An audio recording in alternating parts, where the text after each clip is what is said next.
And next we go find the average of the both batsmen.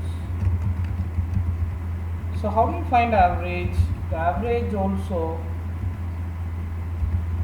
same way you can do that. A2 colon A100, sorry, B2 colon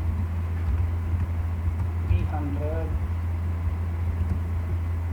So you find the average of both batsmen. So 84 and 85 average. So how do you find the maximum score, highest score of this? You can use max functions. So B2 colon B100, highest score for the batsman A and highest score for the batsman B. And the lowest score, we can use this functions min B2 colon B100. So we can find lowest score of batsman A and lowest score of batsman B. So how many ducks they have done? The ducks runs 50 runs, they score 50 and 100. How do you find the 50 and 100? So here you can use normal count functions, but whereas in count functions we have a count if functions are important. So let's say do this. We can go for the count order. So you can use count if A2 colon A100, so B2 colon B100, the criteria will be greater than or equal to 100. So this is your criteria here.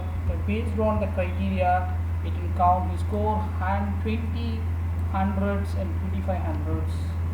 This is a 50 way. So how do you count the 50s? In count the 50s, 100 should not be included.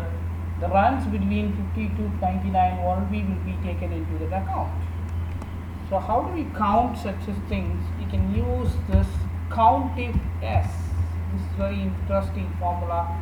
So first criteria range is same A2, sorry, B2 colon B100.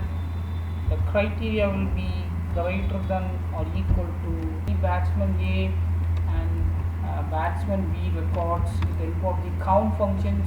So generally count if is count only one criteria at a time, but count if is we can count more than two criteria, which is very useful one also. So this is the easiest way you can process the batsman records. So thank you for watching it. If you have any question, you can comment on it.